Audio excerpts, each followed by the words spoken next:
Hi, my name's Tom Jacobson. I am going to be continuing on with the review of Chapter 2.1.2, the chapter called Privacy Risks. My review is going to start on page 54, where they start talking about stolen and lost data. In other words, they are talking about the risks of theft and loss. Before I get going with my section of the review, I'm going to point out some obvious things, but it helps think about the things that I'm going to be talking about in the review. So, obviously, in today's society, the amount of storage space available is astronomical compared to what we had 5 and 10 years ago.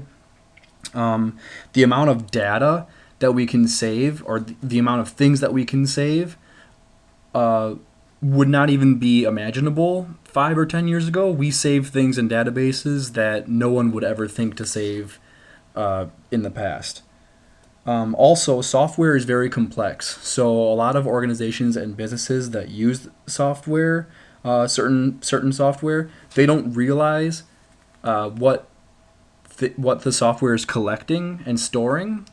And also, when you're talking about sensitive personal information such as social security numbers and credit card numbers, um, if that sensitive personal information gets onto the World Wide Web or in circulation, people can easily copy it. They can save it onto their local machines.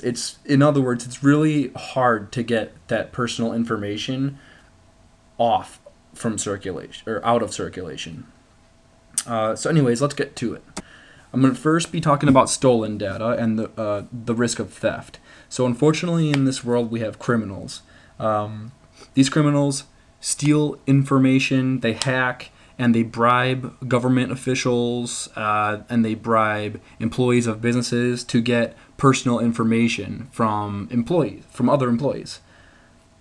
So, what kind of personal information are we talking about? I sort of mentioned it before, but we're talking about cell phone records, credit card reports, credit card statements, medical records, location of relatives, and financial information. Unfortunately, people don't really realize that a lot of these things you can find just by Googling somebody, but when somebody like law enforcement or police officers are looking for this sensitive data, they can look at hackers and actually buy this information from them. These hackers sell to lawyers, private investigators, spouses, ex-spouses, and law enforcement agents. Because if you think about it, they could get this information in the past, but they could not do it as cheaply as they can now, as fast, or as easy as they can now.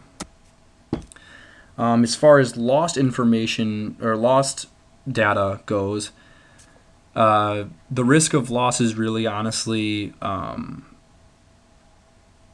kind of careless, for lack of better words. A lot of times, loss happens just because a company accidentally loses a memory card or a laptop or a disk with personal information or sensitive information on it.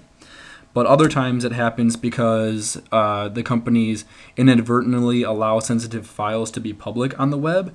In other words, something that should have been private is accessed on the web because of the wrong access status. Also, websites do not sufficiently authenticate the person accessing information. This goes hand in hand with the third bullet point that says criminals provide personal information about their target to seem legitimate. In other words, when criminals want information from a website, a lot of times that website only requires something as simple as an address. Sometimes the criminals can get a hold of something more, such as a social security or like the last four digits of a social security number. But a lot of times websites only require you to type in something basic. So when criminals can get something like last four digits of your social security number or your address, sometimes they can simply just type that into the website and access the personal information. So now we're just going to do a summary of some risks that were brought up in the chapter. Anything we do in cyberspace is recorded, at least briefly, and linked to our computer or phone and possibly our name. A collection of many small items of information can give a fairly detailed picture of a person's life. If information is on a public website, people other than those other than those for whom it was intended will find it. It is available to everyone. This includes the government, the FBI.